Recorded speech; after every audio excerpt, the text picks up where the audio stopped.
Kimászunk a kakasülőre, rendesen kushad mindenki, vagy hát majdnem mindenki. Lássunk egy körpanorámát akkor. Tehát, mint említettem, ez itt a Omisi Dinaridák vonulata. Ugye itt kelet felé egészen a hegyek mögé lehet látni akár. Tehát igazából a kalózok innen szemmel tudták tartani az egész környéket. Ez az a hely, ahol fölmásztunk a várhoz. A Cetina folyó pedig elválasztja az Omisi Dinaridákat a Poljicai Köztársaság területétől. Poljicai Köztársaságról viszont majd holnap lesz szó a holnapi túránkon. Viszont az a szemközti csúcs, a 456 méter magas Cseline, az már a Poljicai Köztársaság területén van. Omis városa az 1900-as évek elején mintegy 1000 főt számlált, azóta körülbelül meghétszereződött, köszönhetően például a gyönyörű nagy strandnak is. Nyugat felé el lehet látni egészen Solta szigetéig, illetve itt szemben velünk ez Brács és a Brácsi csatorna.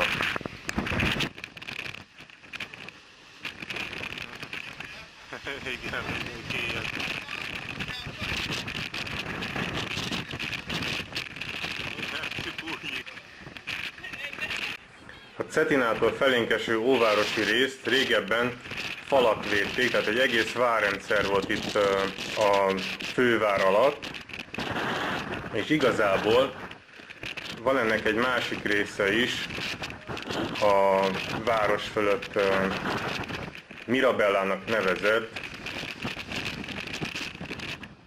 másik vár, ami emögött a szikla mögött található. Pillantás a várra. És mivel most ez kivételesen a horvát körülményekhez képest, ez egy körút, ezért most itt a gerincen, ezen az alsó gerincen megyünk tovább. A szél továbbra is fúj, és egy kicsit ez a szikla rész, ez úgy takarja, úgyhogy most valamivel jobb. Fönt a várfokon olyan volt, hogy én hiába vagyok majdnem 100 kilót, szálltak itt a győzelmi zászló. Meg hát azért most is rá tud kezdeni, úgyhogy rendesen megtolt az utógyújtás. A legrosszabb az, hogy az ilyen apró köveket is föl tudja kapni a szél, és az embernek a képébe vágja, tehát az viszont baromi fájdalmas, mert ilyen élesek is. És hát igen nagy sebességgel történik az összeütközés velük. Na most teljes szélcsend van, hát ilyen is rég volt már. Beértünk ide az Omisi Dinaridák főgerince mellé. Most hát ezek se igazán magas hegyek, körülbelül olyan 400-500 méter magasak, mint mondtam. De mivel a vár az 300 méteren volt, ezért igen magasnak tűnnek ezek is. De szerencsére most már ugye lefele kell menni.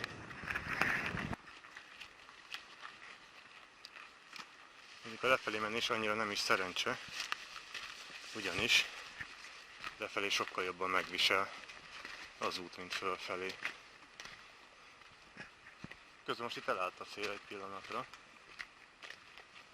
úgyhogy akár most alá is tudom mondani a dolgokat normálisan. A film többi részét azt később kell szinkronizáljam sajnos, egész egyszerűen lehetetlen volt megszólalni.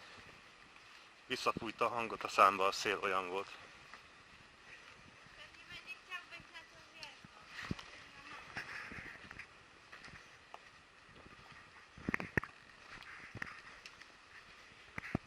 Itt vannak ilyen kis települések még a hegytetőn is. Egyébként pedig meglehetős az infrastruktúra, tehát mindenhova nagyon szép aszfaltos út vezet, mondjuk oda éppen egy földút is. És hát autópálya is van mindenhol, ezt mondanom sem kell. És olcsóbban, mint a miénk. Ugye ezt hogy csinálták, azt nem tudom. De ezek szerint így is lehet.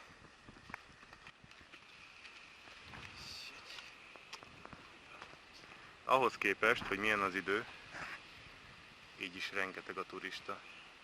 Hát ez egy borzasztóan népszerű túraút. Mondjuk a másik fel azért nem voltak ennyien, de hát így utólag meggondolva szerintem ez teljesen jogos. És ahogy kinéz a dolog, talán még délután fürödni is lehet majd. Elértünk egy útjelző táblához, itt ketté ágazik az út. Az egyik megy az omisi dinaridáknak a csúcsára, a legmagasabb csúcsára, ez a Kula nevű, bizalomgerjesztő nevű csúcs, ami így ezek szerint, bár neve szerint szarhely, de azért mégse annyira, egész biztosan. Erre kell menni, de az egy borzasztó nagy emelkedővel járó út, azt most nem tudom bevállalni. Nekünk viszont a város felé van még egy fél óra lefelé a tábla szerint. Ilyen kis cikcakkos szerpentinen, de egyébként ez elég jól járható, ilyen lépcsőszerűen van megformálva. Hát már persze így formálódott, ezt szerintem mesterségesen nem alakította senki, ez csak így lett kijárva. Ismét a gyönyörű omisi strand.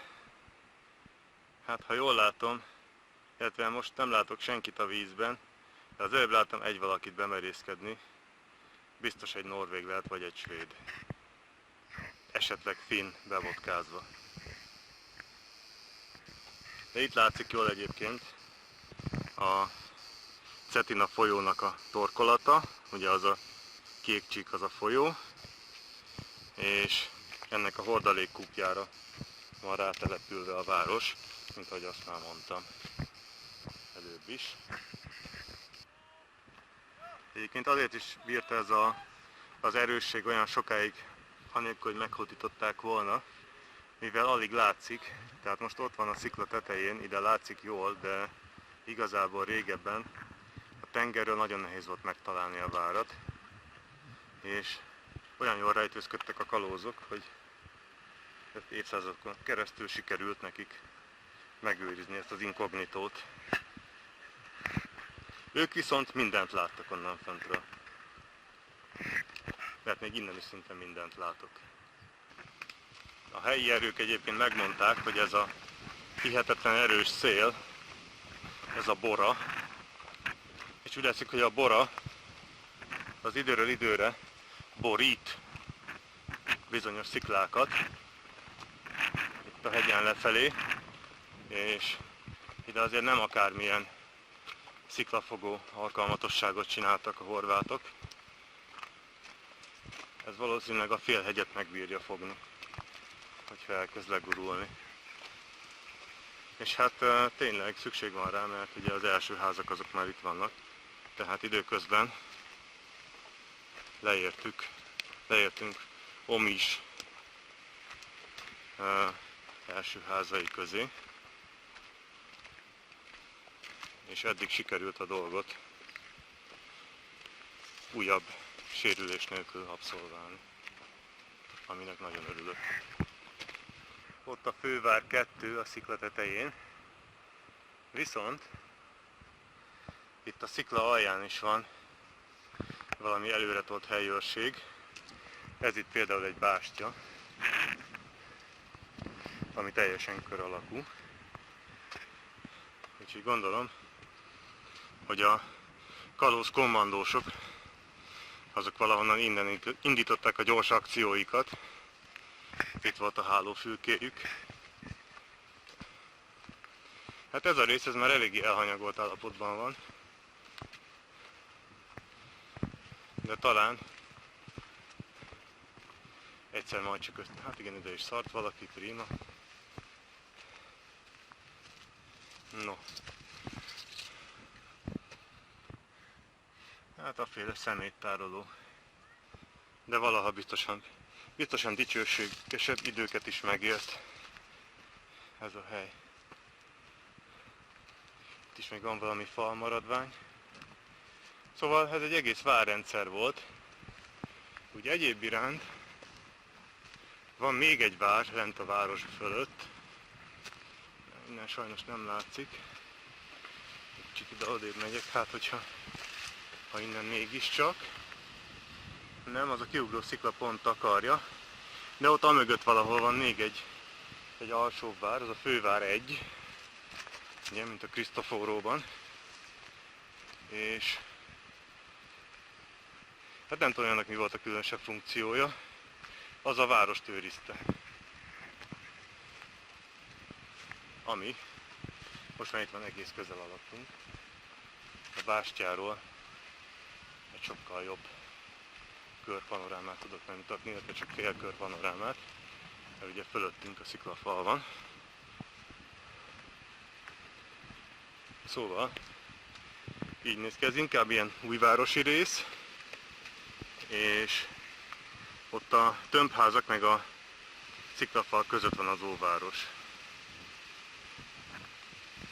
És így meg közelről az óriási elhagyatott strand. Már egészen lent vagyunk, a strand már szinte karnyújtásira van. És igazából a város egy része már fölöttünk van, és ahhoz képest, hogy ez szinte már a városban van ez az út, talán ez az ösvénynek a legtrehányabb része. Itt ilyen kőfolyással van, vagy nem tudom, ilyen zúzott kővel van beszorva az egész, és marha veszélyesen csúszik. Én most csak ilyen beszart módon tudok közlekedni a lábam miatt. Hát nekem ez most ilyen 10-szer annyira rossz. Egyébként az út, most itt nem látszik bele, itt is látszik, ahogy megmutatom. Ilyen balkáni módon szemetes. A felsőbb régiókban nem, de itt lejjebb azért elég rendesen ide van hordva a kommunális hulladék. Nem tudom, hogy miért, mert ez a leglátványosabb túra itt a város körül. Elég furcsa hozzáállás, azt kell, hogy mondjam. De hát látunk már ilyet máshol is. Csak ott mondjuk valakire fogni. Itt meg ezt nem értem igazán, mert ebből akarnak megélni, nem igaz? Na mindegy. És főleg úgy nem értem az efféle trehányságot, hogy amúgy, tessék csak nézni, azért van szép érzékük, meg a kertek gondozottak tényleg, tehát ami már magánterület, az már nagyon pöpecül néz ki, de ami azon kívül van, az úgy nagyjából le van szarva. Néha szó szerint is, mint ahogy mutattam is a filmben. Bejöttünk az óvárosba, így néz ki bentről. Mindenhol szuvenír, mindenhol étterem, fagyi, ilyesmi. De még itt is fúj a szél. És ilyen helyeken lehet az utcák között átsutyanni. Illetve itt. Kimegyünk a főutcára, és technikai szünet következik, mégpedig fagyizás. Lassan zárul a kör, ez itt a Cetinának a torkolata. Íme az alagút, ami rögtön a parkoló előtt van, és hát már itt is parkolnak millióan.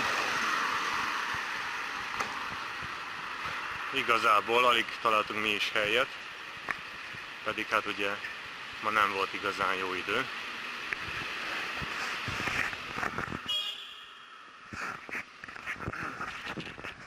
Nos, annyit még mindenképpen hozzá kell tennem, hogyha valaki utánunk akarja csinálni ezt a túrát, akkor feltétlenül ajánlott, hogyha körutat akar csinálni persze, hogy ahogy mi csináltuk, ebbe az irányba vigye véghez a dolgot, ugyanis sokkal jobb fölfele a meredeken, és lefelé azon a viszonylag lépcsőzetes és viszonylag jól kiépített úton.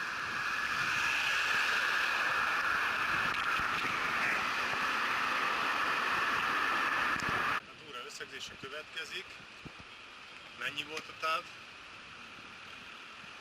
Körülbelül egy 3 km, nem több.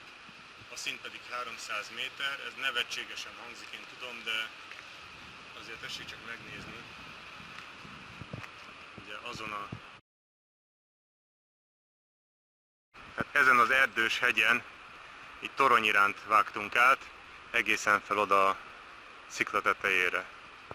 Szóval azért mégsem olyan nevetséges ez, plusz még a 150 km/h-s széllökések hozzá, nehezítésként. Ez senkinek ne vegye el a kedvét, nagyon szép túra, gyönyörű kilátással szinte végig, és utánunk kell csinálni, folytatása pedig következik.